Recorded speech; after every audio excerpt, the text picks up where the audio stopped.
As much as I hate Twitter, I still use it from time to time.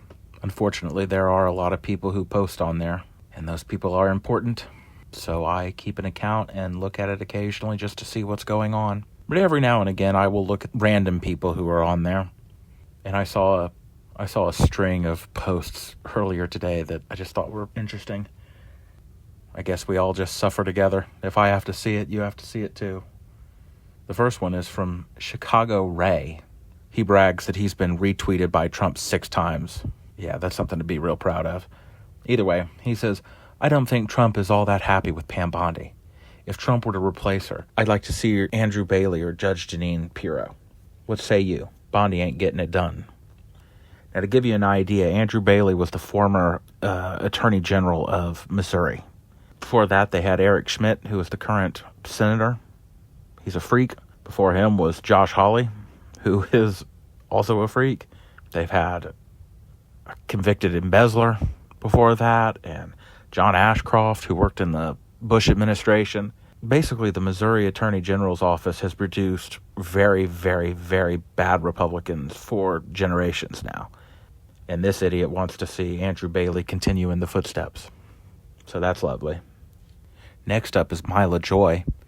She brags about being a wife and mom, but then follows it up with politics, politics, politics, and politics. She says, today is day 321 of the Trump administration.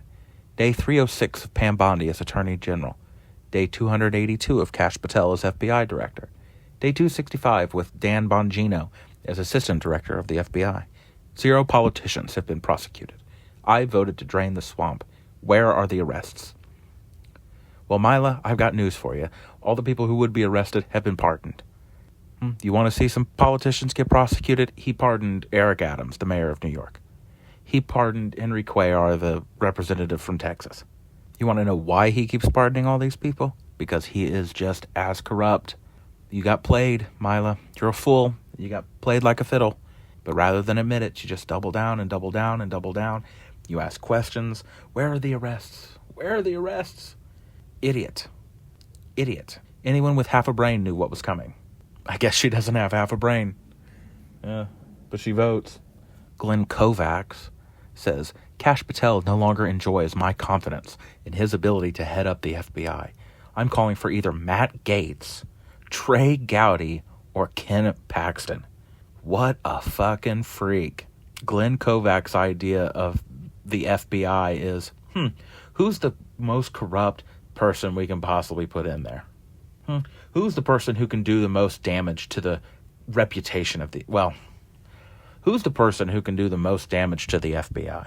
Who is the most lawless person out there? Do we pick Trey Gowdy, who has led a bunch of investigations that went nowhere? Do we pick Matt Gaetz, who is a pedophile? Or do we pick Ken Paxton, who has been running away from corruption charges for a decade now? And the only reason why he isn't in jail is because he keeps getting reelected as Attorney General of Texas. These are the people he wants to run the FBI. He wants a pedophile, a tax dollar waster, and just a run-of-the-mill corrupt politician. That's his idea of good FBI leadership. Idiot. Idiot. Next up, we have Mary. She's his pat girl. Okay, whatever that means. She wants Sidney Powell. She wants Sidney Powell, the one who's been indicted, the one who pled guilty to charges of trying to interfere in the 2020 election, the one who said she was going to release the Kraken, and it turned out to be absolutely nothing because she's a liar. That's who Mary wants to lead the Department of Justice. Sidney Powell is the best leader for the DOJ. Trey Gowdy's appointment to the DOJ would be assurance that nothing will get resolved. Sidney Powell. Up next, we have Priya Patel. I'm not sure exactly how to pronounce her first name. She says not all cultures are equal, and we shouldn't be importing the third world. It's just that simple.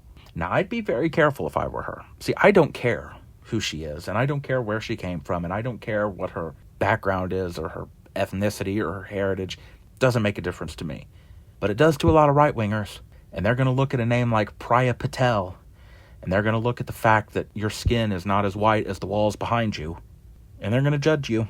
And they're going to think that you're third world. And they're going to think that you are from an unequal culture. And they're going to want to send you back to wherever your ancestors are from. And if you think they won't, you're stupid.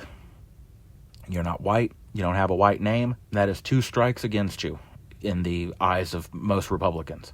And you're a woman, so you're really skating on thin ice. That's almost everything they hate. And I hate to say it like that, but it's the truth. They don't like people like you, and yet you do their bidding. Next up, we have a so-called journalist, the patriotic blonde, I'm Breck Worsham, saying Kash Patel is the enemy of justice. Now, if she had just left it there, I'd be okay. But she keeps going on.